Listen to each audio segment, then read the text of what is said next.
हमारे यहां तो दसियों उदाहरण हैं। हमारे यहां काशी का भी उल्लेख है, गंगा का भी उल्लेख है और ज्ञानवापी का भी उल्लेख है। मैं विनम्रता से पूछना चाहता हूं जितने इस्लामिक स्कॉलर हैं, भाई इस्लामिक टेक्स्ट में कहां काशी है, कहां ज्ञानवापी है, और ज्ञान और वापी दो शब्द कहां हैं, मुझे बता दीजिए। यह मामला मुस्लिम समाज के लिए भी एक तरफ मस्जिद एक तरफ मंदिर चूज करने का नहीं है। उसके सामने यह विकल्प है कि मुगलों की विरासत को ओढ़ना है या मुगलों की विरासत को छोड़ना है। लेकिन ये नहीं मानने को तैयार हैं कि कभी ये भी गलत हो सकते हैं। इनको सिर्फ ये कहना है कि आप गलत हैं, हम सही हैं। जब भी कुछ बुरा होगा तो उसका आरोप आप पे लगेगा, जब भी कुछ अच्छा होगा तो उसका श्रेय हम लेंगे। ऐसा नहीं हो सकता ना कि अगर हिंदू हो तो हिंदू स्वीकार करो कि हम उदार हैं, अपने को संकीर्ण मत कर दो।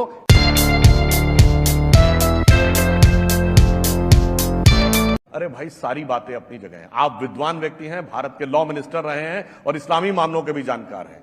हमारे यहां तो दसियों उदाहरण हैं। हमारे यहां काशी का भी उल्लेख है, गंगा का भी उल्लेख है और ज्ञानवापी का भी उल्लेख है। मैं धर्म ग्रंथों के दसियों उदाहरण बता सकता हूं। हमारे 7 मोक्षदायिनी नदियों में अयोध्या, मथुरा, माया, काशी, कांची, अवंतिका, पुरी, द्वारावती च सप्तैता मोक्षदायिका।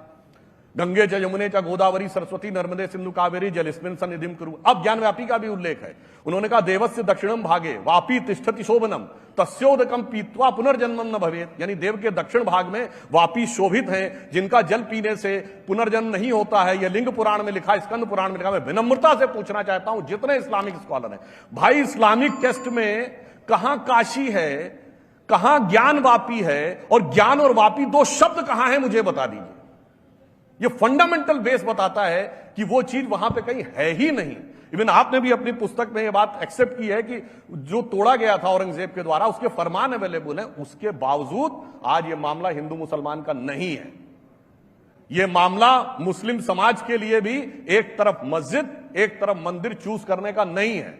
उसके सामने यह विकल्प है कि मुगलों की विरासत को ओढ़ना है या मुगलों की विरासत को छोड़ना। आपका जो पार्टी का रुख रहा 370 पर, राम मंदिर पर, यूनिफॉर्म सिविल कोड पर, दशकों से है, चला आ रहा है, आप इस पर डटे हुए हैं आज भी। तो आज जब आप प्रवक्ता के तौर पर ऐसी बातें कह सकते हैं कि वहां पर अधिकार है, कि उसकी विवेचना होनी चाहिए कि हमारा शिवलिंग वहां पर है, या मथुरा में कृष्ण जी की जन्मस्थली मस्जिद के नीचे है, तो इस पर वैसा ही रुख लीजिए और ये जो 1991 का कानून है इसको हटाइए। आप हटा सकते हैं। हाँ, आपने जो बात कही वो बहुत सही है। चूंकि 1991 का कानून कोर्ट में चैलेंज हो गया है और यदि कोर्ट ने रिजेक्ट कर दिया होता तो वो जुडिशियल प्रोसेस का हिस्सा नहीं था, तब हम उस पर लेजिस्लेटिव एक्शन ले सकते थे। आज चूंकि कोर्ट ने उसको हियरिंग के लिए एक्सेप्ट कर लिया है, अभी कोई करने से जुडिशियल प्रोसेस में हस्तक्षेप होता। जहां तक स्टैंड की बात है, हमारा स्टैंड बिल्कुल क्लियर है कि वो पूरी तरीके से गलत था। कि सुप्रीम कोर्ट के 5 जजेस ने, जिन्होंने अयोध्या मंदिर, राम मंदिर के संदर्भ में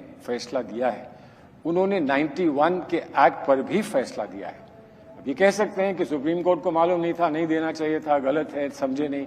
लेकिन अभी सुप्रीम कोर्ट के 5 जजेस का फैसला है कि 91 का एक्ट बरकरार है। अभी है ये फैसला। तो अभी तो ये मुझसे कह रहे थे कि सुप्रीम कोर्ट को नहीं मानते, शरिया को सुप्रीम कोर्ट के ऊपर रखते हैं। अब मेरे इनकी बात से लग रहा है कि सुप्रीम कोर्ट के फैसलों को ये नहीं मानते हैं। जितना इनके फायदे का है वो मान लेते हैं, जितना इनके फायदे का नहीं उसको नहीं मानते। ये तो कह रहे हैं कि हम चाहें तो पार्लियामेंट्री अपनी ताकत के बूते बदल सकते हैं, लेकिन वो कोर्ट में चैलेंज हुआ है, कोर्ट से खारिज हुआ। नहीं, तो कोर्ट में चैलेंज हुआ है तो ये कहें और ये कहें कि ये चैलेंज बेकार है। सुप्रीम कोर्ट ने तो इस चैलेंज को पहले से रद्द कर रखा है। तो अब हम सुप्रीम कोर्ट से आगे बढ़ते हैं, हम इसको बदल देते हैं। जब जैसे ट्रिपल तलाक में सुप्रीम कोर्ट का फैसला इन्होंने नहीं माना और एक कानून बना दिया, तो इस पर भी एक कानून बना दें, क्या प्रॉब्लम है, हो जाएगा। एक दफा ये तय हो ले कि सुप्रीम कोर्ट को सिर्फ अपने काम के लिए रखना है या सुप्रीम कोर्ट को निष्पक्ष रूप से इस मुल्क के फैसले करने देना है, क्या करना है। कभी कभी उनके फैसले हमको कष्ट देंगे, हमें स्वीकार करना चाहिए, क्योंकि हम हमेशा सही नहीं हो सकते। लेकिन ये नहीं मानने को तैयार हैं कि कभी ये भी गलत हो सकते हैं। इनको सिर्फ ये कहना है कि आप गलत हैं, हम सही हैं। जब भी कुछ बुरा होगा तो उसका आरोप आप पे लगेगा, जब भी कुछ अच्छा होगा तो उसका श्रेय हम लेंगे। ऐसा नहीं हो सकता ना कि भाई इस्लाम तो अमले रसूल है ना, अमले बादशाहत नहीं। तो कभी बाबर के नाम की मस्जिद के लिए लड़ाई, कभी औरंगजेब के लिए लड़ाई। अरे बादशाहों के कर्मों को अपने ऊपर क्यों ओढ़ना। यही तो मैं कहना चाहता हूं कि विवाद समाप्त कर दीजिए। एक बार ईमानदारी से कहिए कि जो भी पूर्व काल में अत्याचार हुए, जो नृशंस घोर अत्याचार हुए, उन सब से हम अपना संबंध विच्छेद करते हैं। अन्यथा कोई ये कहे आज के जर्मनी में कि साहब ज्यूज और जर्मन्स के बीच में भाईचारे का प्रतीक ये रहेगा कि कोई जर्मन खड़े होकर ये कहे कि Adolf Hitler, Rudolf Hess, Adolf Eichmann और हरमन गोरिंग ने जो ज्यूज का होलोकास्ट किया था वो हमारे लिए गर्व की बात है। औरंगजेब को आकर लोग टीवी चैनल पर रहमतुल्लाह अल सलेह बोलेंगे, 2007 में उसकी 300वीं वर्षगांठ मनाएंगे और फिर कहेंगे भूल जाओ पुरानी बात। अरे मैं तो कह रहा हूं साहब, भूलने को तैयार हैं, आप तो भूलने को तैयार हो। आप बाबर, तुगलक, औरंगजेब, इशरत जहां, याकूब मेनन, जाकिर नायक, बुरहान वानी से जोड़ने को तैयार हैं, क्यों नहीं अमीर खुसरो, अब्दुल रहीम खान खाना, इतने बड़े कृष्ण भक्त कवि सैयद इब्राहिम रसखान, जिन्होंने कहा मानुस हो तो वही रसखान बसों ब्रज गोकुल गांव के कारण, इतने बड़े कृष्ण भक्त कवि फारूक आलम शेख, और तो और औरंगजेब, ये कहते गंगा जमनी तहजीब, ये शब्द कहां से आया? औरंगजेब का बड़ा भाई दारा शिको, उसने किताब लिखी मंजुमल बहरीन, मतलब दो समुद्रों का मिलन। और इतना ही नहीं, उसने उपनिषदों का फारसी में अनुवाद कराया, उसका नाम रखा सिर्रे अकबर, वर्ड्स ऑफ गॉड। वहां से वो लैटिन में और वहां से जर्मन में आर्थर शोपेनहावर ने ट्रांसलेट कराया। और उस दारा शिको का सर काट के थाली में सजा के जेल में बंद अपने बाप को देने वाला वो गंगा जमनी तहजीब का प्रतीक है, और दारा शिको नहीं। अरे भाई आप दारा शिको से जोड़िए। आप उसके बाद, और लास्ट में बात कर दो, लेटेस्ट आता हूं, डॉक्टर एपीजे अब्दुल कलाम से बड़ा साइंसदान आलम इस्लाम में नहीं पैदा हुआ। उनके नमाजे जनाजा में कितने सेकुलर गए थे पूछता हूं। बुरहान वानी, याकूब मेनन, इनके लिए खूब बयान, और उनके जाएंगे आतंकवादियों के में, डॉक्टर कलाम के में नहीं गए। उस्ताद बिस्मिल्लाह खान ने 15 अगस्त 47 को सबसे पहले शहनाई बजाई थी, कितने लोग गए थे उनके नमाजे जनाजा? 2015 में वीर अब्दुल हमीद की शहादत की 50वीं वर्षगांठ हुई, सिर्फ भाजपाइयों के अलावा कितने लोग गए थे? मैं पूछना चाहता हूं, ये बताइए। ब्रिगेडियर मोहम्मद उस्मान का घर उत्तर प्रदेश के गाजीपुर में है, वहां जाएंगे, आजमगढ़ गाजीपुर में आतंकवाद के आरोपियों के यहां सिजदा करेंगे, कितने लोग गए वहां? समस्या हिंदू मुस्लिम की नहीं है, मुस्लिमों में कट्टरपंथी मानसिकता है और उसी को उनका प्रतिनिधि बना दिया गया है और उसी से कहा जाता है एडजस्ट करके रखना। समस्या ये चंद्रशेखर जी के समय में जब डिस्कशन हो रहा था राम जन्मभूमि बाबरी मस्जिद के समय में, उस समय विश्व हिंदू परिषद की तरफ से स्वामी सत्यमित्रानंद गिरी जी ने मौलाना अली मियां, जो नदवातुल उलेमा लखनऊ के चांसलर रहे थे, उनके स्टेटमेंट और एक लेख को कोट किया था जिसमें 3300 मस्जिदों का उन्होंने उल्लेख किया था जो उनके हिसाब से मंदिर को तोड़ के बनाई गई। किन्होंने? मौलाना अली मियां ने। तो सत्यमित्रानंद गिरी जी ने बोला था कि इसमें से सिर्फ 3 हमें दे दीजिए, बाकी हम सब भूलने को तैयार है। मगर उस समय जो भी लोग थे बाबरी मस्जिद के पक्ष में, चाहे वो जिस भी प्रकार से रहे, उन्होंने उसके लिए कोई बात मानने को तैयार नहीं हुई। इसलिए मैं कहना चाहता हूं, आपको पता है इस देश में कितनी मस्जिदें? 3 लाख। इसीलिए तो मैंने कहा ना, अगर आपके लिए वो चीज का वही अकीदा हो जो हमारे लिए है, आप बताइए कि साहब काशी में हमारे लिए ज्ञान व्यापी का उल्लेख। एक बात बड़ा लॉजिकल सुनिए, पूरे शहर का character pure religious Hindu Kashi, मोहल्ले का कैरेक्टर प्योर रिलीजियस हिंदू, उस जगह का कैरेक्टर ये खुद मानते हैं, ये बगल में भी मंदिर है, यहां भी मंदिर है, यहां भी मंदिर है, ये बीच में मस्जिद अपने आप बनी थी। और बादशाह गाजी जिंदा पीर बादशाह आलमगीर अपने आप जाके बनवा दिए थे। ये बात तर्क संगत लगती है क्या? ठीक। देखिए, बातें ये बहुत अच्छी कर लेते हैं, लेकिन यही हम लोगों के लिए जो सबसे बड़ा चैलेंज है आज वो यही है। ये बातों का ही चैलेंज आज हमारे लिए सबसे बड़ा चैलेंज है। लेकिन तब भी एक बात कहूंगा, 3 बातें कहता हूं। पुरानी बातें भुला दें, पुरानी बातें छोड़ दें, ये अच्छी बात है, सभी को छोड़नी चाहिए पुरानी बातें। लेकिन अभी 2 दिन पहले किसी को देखा, उसने कहा कि मुझे गर्व इस बात का है कि गॉडसे ने महात्मा गांधी को मारा, गर्व मुझे इस बात का है।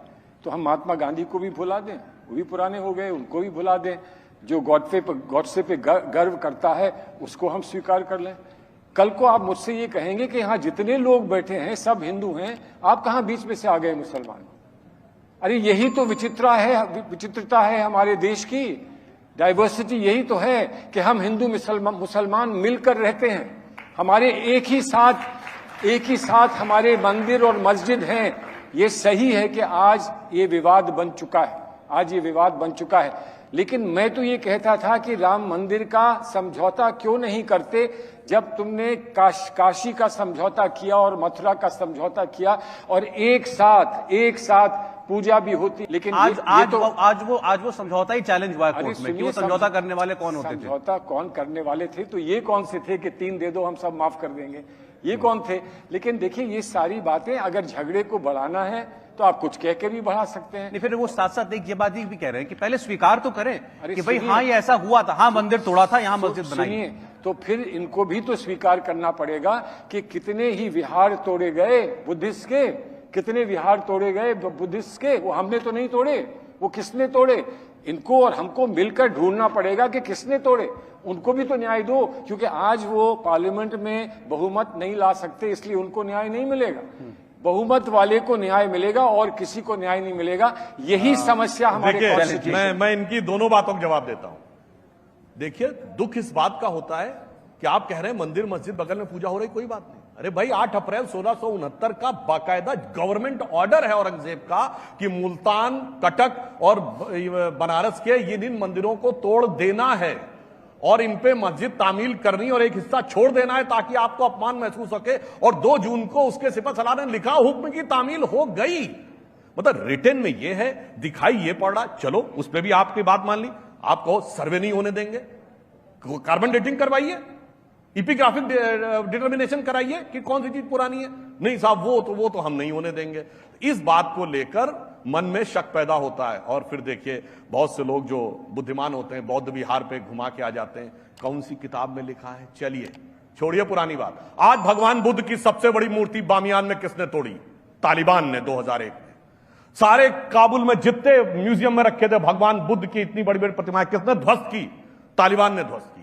ये बताइए 2013 में बोध गया में ब्लास्ट किसने किया? अगर समय रहते वो बम डिफ्यूज नहीं होते, पूरा मंदिर उड़ा दिया गया होता। इस्लामिक कट्टरपंथियों ने किया। अच्छा बाकी छोड़ दीजिए, बौद्ध विहारों पे हमला कौन कर रहा है? बर्मा में हिंदू कर रहे हैं। कौन कर रहा है? श्रीलंका में हिंदू कर रहे हैं। सबसे बड़े बौद्ध दलाई लामा थे, धर्मगुरु, उनको मार के किसने भगाने की कोशिश की? कम्युनिस्टों ने। अरे भाई जो आंखों के सामने, उसका तो जवाब दे दो। बाकी की तो बात आप इतिहास में अपना मनगढ़ंत लेफ्ट हैंड से लिखे हुए इतिहास में बाएं हाथ वाला इतिहास पढ़ाते रहे, वो तो एक अलग बात है। इसलिए मैं कहना चाहता हूं, जहां पर सदैव से, और फिर एक और अगर हिस्ट्री की बात कहें, वेनसोंग आया था भारत, तो कजाकिस्तान, किर्गिस्तान, उज्बेकिस्तान, अफगानिस्तान होता हुआ आया था। उसने लिखा सब जगह बौद्ध विहार थे, बड़े बड़े बौद्ध विहार। उसने अपनी किताब CU की, जिसका हिंदी में मीनिंग है, इंग्लिश में मीनिंग है जर्नी टू द वेस्ट, लिखा हुआ है। कहां चले गए सब? आसमान खा गया, जमीन निकल गई। अगर बौद्ध विहारों के तोड़ने का है तो सारा उदाहरण दीजिए। इसलिए मैं कहता हूं सब बातें पुरानी भूल जाओ। कोई 2000 साल 200 साल पहले, अरे जो किताब में लिखा है कि तोड़ना है और उसके बाद इनके ऊपर यूं करके रखना है, उसकी आप स्वीकार करना छोड़िए, जांच नहीं होने देंगे, इसके लिए आप कोर्ट में जाएंगे, तो बात दिल में लगती है कि आप ईमानदारी से साथ आने को। देखिए बस एक आखिरी बात कह देता हूं कि ये बौद्ध विहार का इन्होंने बड़ा उल्लेख कर दिया, कहां कहां तोड़े गए, कहां कहां क्या हुआ है, ये सब का इन्होंने उल्लेख कर दिया। लेकिन इनकी भी कहीं जिम्मेदारी है कि ये दूध पीते बच्चे हैं, इन्होंने कभी कुछ किया ही नहीं है। कुछ हम भूलें, कुछ तुम भूलो, तब हम आगे बढ़ें, एक होकर चलें। यही हमने भारत के संविधान को बनाकर, अपने आप को देकर, हमने यही एक सपना देखा था कि हम एक साथ रहेंगे। और ये मत भूलें कि जो भी तालिबान ने किया है उसका जवाब मुझे नहीं देना है, उसका जवाब मुझे नहीं देना है जो तालिबान ने किया है। तालिबान का हम लोगों ने ज्यादा मुखालफत की है जितनी आपने की होगी, उससे कहीं ज्यादा तालिबान की मुखालफत हमने की है। लेकिन मसला सिर्फ यही है कि तालिबान का भी जवाब आप ही दें, औरंगजेब का भी जवाब आप ही दें, इशरत जहां का भी जवाब आप ही दें, और ये कोई जवाब नहीं देंगे, ये कोई जवाब नहीं। समय मैं अंत में सिर्फ कहता हूं, आपने कहा कुछ आपने किया होगा, कुछ हमने किया, हम भूलें। मैं तो कहना चाहता हूं, if somebody considered Hindu as a religion, it is the only religion which doesn't believe in conversion. That's why India is the only country which never went for invasion. एक पंक्ति कहकर समाप्त करता हूं। हमने क्या किया और आप लोगों ने क्या किया? होकर स्वतंत्र मैंने कब चाहा मैं कर लूं जग को गुलाम, मैंने तो सदा सिखाया है करना अपने मन को गुलाम। गोपाल राम के नामों पर कब मैंने अत्याचार किया, कब दुनिया को हिंदू करने घर घर में नरसंहार किया। कोई बतलाए काबुल में जाकर कितनी मस्जिद तोड़ी। भूभाग नहीं शत शत मानव के हृदय जीतने का निश्चय, हिंदू तन मन हिंदू जीवन रग रग हिंदू मेरा परिचय। अपनी कथनी को करनी में कन्वर्ट कर दीजिए, बस इतनी ही बात है। अगर हिंदू हो तो हिंदू स्वीकार करो कि हम उदार हैं, अपने को संकीर्ण मत कर दो, यही हमें कहना है। उदार रहो, हम उदार रहें तो हम इस देश को आगे बढ़ा सकते हैं, देश फिर सुखी हो जाएगा। बस हम इतने उदार हैं, पर इतने भी उदार नहीं हैं कि कोरोना के समय मुंह पे अगर आप वो न रखे होते मास्क, तो आप कहते नहीं हम उदार हैं, अंदर आने दो, और अंदर आ जाए वायरस तो हम इतने उदार हैं कि हम इम्यूनिटी से किल नहीं करेंगे। सारी उदारता है, पर वायरस को आने नहीं देंगे, और आ जाएगा तो किल करेंगे, तभी उदारता का मतलब है।